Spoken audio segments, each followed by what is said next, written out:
ఆదాయపు పన్నులకు సంబంధించి వార్షిక బడ్జెట్లో కీలక మార్పులు చేసిన కేంద్ర ప్రభుత్వం.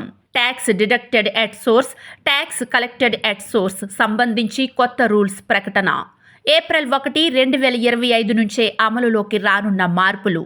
ఆ వివరాల గురించి క్లియర్గా తెలుసుకునే ముందు వీడియోని లైక్ చేసి మా ఛానల్ని సబ్స్క్రైబ్ చేసుకోండి. ట్యాక్స్ పరిమితిపై ప్రభుత్వం తీసుకున్న నిర్ణయం మీకు నచ్చిందా?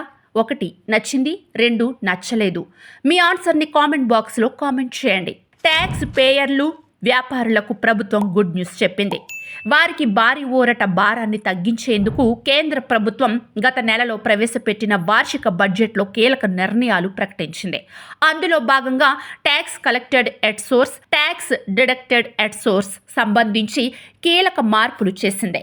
ఈ 2 పన్ను విధానాలకు సంబంధించిన కొత్త రూల్స్ ఏప్రిల్ 1, 2025 నుంచే అమలులోకి రానున్నాయి. పన్ను చెల్లింపుదారులకు పలు రకాల పన్ను మినహాయింపులు పొందే అవకాశం లభించింది. వ్యాపారులు 50 లక్షలకు పైగా అమ్మకాలు చేసే వాటిపై TCS రద్దు చేశారు. అంటే వారికి భారం తగ్గనుంది. అలాగే విదేశాలకు డబ్బు పంపే వారికి సైతం ట్యాక్స్ లిమిట్ పెంచారు. మీరు బ్యాంకులో ఫిక్స్డ్ డిపాజిట్ చేసి వడ్డీ పొందుతున్నా, పెద్ద పేమెంట్లు చేస్తున్నా లిమిట్ దాటినప్పుడు TDS అనేది కట్ చేస్తారు. అయితే ఈ పరిమితులను సవరించింది కేంద్రం. ఒకే పేమెంట్పై పలుమార్లు పడే ట్యాక్స్ నుంచి ఉపశమనం లభించినట్లయింది. అంటే ఒకసారి TDS కట్ అయితే మళ్లీ కట్టాల్సిన అవసరం ఉండదు.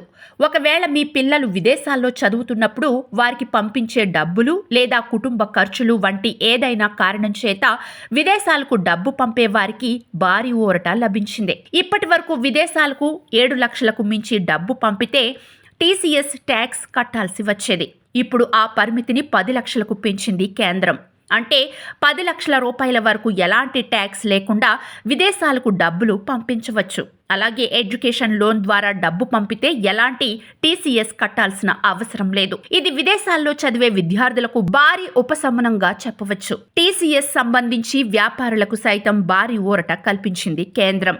50 లక్షలు ఆ పైన అమ్మకాలు జరిపే ట్రాన్సాక్షన్లపై ఇప్పటి వరకు 0.1% TDS చెల్లించాల్సి వచ్చేది. ఇప్పుడు దానిని ఎత్తివేసింది. వీరితో పాటు ఆదాయపు పన్ను రిటర్న్లు ఫైల్ చేయని వారు సైతం ఎలాంటి TCS చెల్లించాల్సిన అవసరం లేదని కేంద్రం తెలిపింది. ITR ఫైల్ చేసేవారు మాత్రమే TCS చెల్లించాల్సి ఉంటుంది.